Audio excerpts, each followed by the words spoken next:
નવસારીમાં અંબિકા નદીના પુલ પર ગાબડું પડ્યું। બિલીમોરા અમલસાડ વચ્ચે અંબિકા નદીના પુલ ઉપર ગાબડું।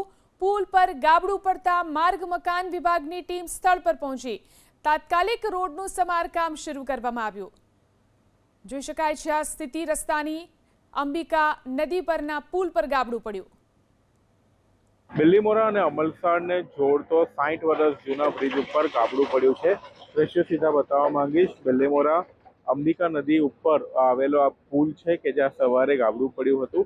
ગઈકાલે નવસારી જિલ્લામાં અને ઉપરવાસમાં ભારે વરસાદ પડ્યો હતો, જેના કારણે નદીની સપાટી 33 ફૂટ સુધી પહોંચી ગઈ હતી અને આ પુલ નજીક પાણી આવી જતા આ પરિસ્થિતિનું નિર્માણ થયું છે।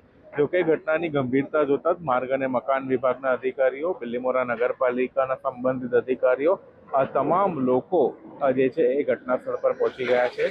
આ પુલ એટલો મહત્વનો છે કારણ કે અમલસાડ બિલીમોરાના 16 થી વધુ ગામોને આ બ્રિજ કનેક્ટ કરે છે અને અહીંયા આ બ્રિજ ઉપરથી અંદાજિત રોજના 4000 થી વધુ વાહનો દિવસભરમાં પસાર થતા હોય છે। એવામાં આ બ્રિજ ઉપર ગાબડું પડતા આ બ્રિજ બંધ કરી દેવામાં આવ્યો છે। જોકે જે નગરપાલિકા વિસ્તારમાં આવતા વિસ્તાર અને જેમાં માર્ગ અને મકાન વિભાગ દ્વારા નવો બ્રિજ તો મંજૂર કરી દેવામાં આવ્યો છે, પરંતુ જૂના બ્રિજ ઉપર આ ગાબડું પડતા હાલ વાહન વ્યવહાર ખોરવાયો છે અને લોકોએ લાંબો ચકરાવો કરવા મજબૂર બન્યા છે। Siddhesh Joshi, ABP news, Navsari. જે બ્રિજ જે અંબિકા બ્રિજ જે ખરો એમાં 3-4 ફૂટનું મોટું એક ગાબડું પડી ગયું છે। શરૂઆત થોડાથી થતા ગામના લોકોએ જાણ કરી દેતા આરએનબીના અધિકારીઓ પણ આવી ગયા છે અને આને રિપેર કરવાની કામગીરી ચાલુ છે।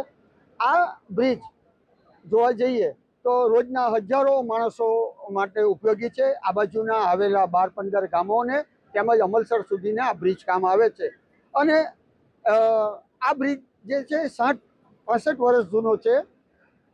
આ વિસ્તારના ધારાસભ્ય શ્રી નરેશભાઈ પટેલ સાહેબ, જે અત્યારના મિનિસ્ટર છે, એમણે પણ અગમચેતી વાપરીને એક નવો બ્રિજ બિલીમોરા શહેરથી આ અમલસાડને જોડતો બનાવવાની મંજૂરી લઈ લીધેલી। તમે જોઈ શકો છો કે એનું કામ પણ ચાલે છે।